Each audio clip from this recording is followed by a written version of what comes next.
Hello, very good morning all of you. Today we'll discuss about the mathematics, and in mathematics we discuss about the chapter number first, rational number. In rational number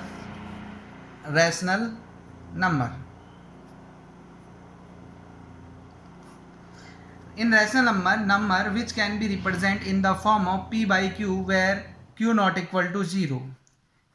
you know that p is the numerator and q आपका denominator होता है, and q कभी भी आपका zero नहीं होना चाहिए. इसके लिए हम क्या है, कोई एग्जांपल लेते हैं. जैसे मान लीजिए एग्जांपल है हमारे पास 1/2 here p is equal to 1 and q is equal to 2.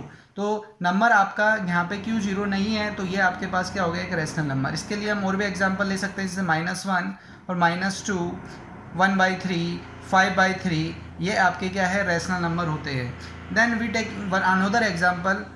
0 is also a rational number. Why?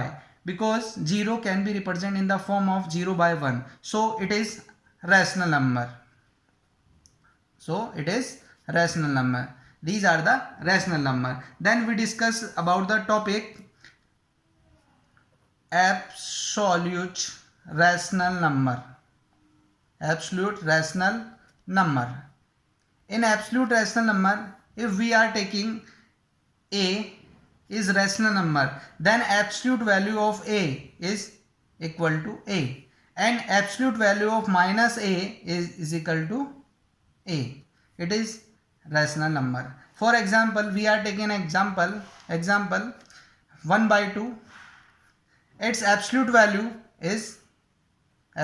of 1/2 is equal to 1/2, and -1/2, then absolute value of -1/2 is 1/2. It gives a rational number. Then another example, find the absolute value of -5. -5 की आपको absolute value find करनी है, तो आप क्या करेंगे, absolute value of -5 क्या हो जाएगी, आपके पास 5 हो जाएगी. Then we discuss another topic, equivalent rational number. अब आपको ये पता होगा इक्विवेलेंट रैशनल नंबर क्या होते हैं, तो इसको जानते हैं हम. इक्विवेलेंट रैशनल नंबर में क्या होता है, आपके पास कोई भी रैशनल नंबर है, अगर वो p/q की फॉर्म में है और हम उसे कोई भी नॉन जीरो इंटीजर्स m और या n से मल्टीप्लाई और डिवाइड कर दें, तो हमें क्या मिलता है, उसका इक्विवेलेंट रैशनल नंबर मिलता है.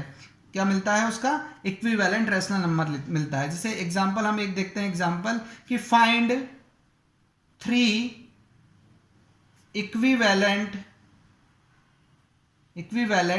रैशनल नंबर ऑफ -3/4 के. आपको 3 इक्विवेलेंट क्या निकालने हैं, रैशनल नंबर निकालने हैं. तो इसके लिए सबसे पहले आप क्या करेंगे, आपने क्या किया है, -3/4 आपका कोई भी रैशनल नंबर है, उसको आपने कोई भी नॉन जीरो इंटीजर आपके पास 1 नॉन जीरो इंटीजर होता है, उससे मल्टीप्लाई किया और डिवाइड कर दिया, तो ये हो गया -3/4. एक इक्विवेलेंट निकल गया आपका रैशनल नंबर.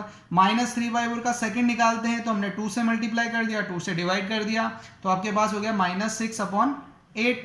एंड -3/4 इसे किससे मल्टीप्लाई कर दिया, 3 से मल्टीप्लाई कर दिया और 3 से डिवाइड कर दिया, तो ये आपके पास हो गया -9/12. तो आपके पास ये क्या हो गए, 3 इक्विवेलेंट रैशनल नंबर हो गए.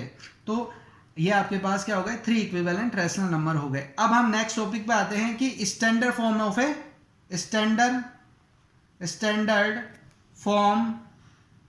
Of a rational number. अब देखिए, standard form of a rational number निकालने के लिए हम क्या करेंगे, यानी स्टैंडर्ड फॉर्म को हम लोएस्ट फॉर्म भी बोलते हैं. तो इसके लिए मान लीजिए हम नॉर्मली एक एग्जांपल लेते हैं. मान लीजिए आपके पास कोई भी रैशनल नंबर है 25/35.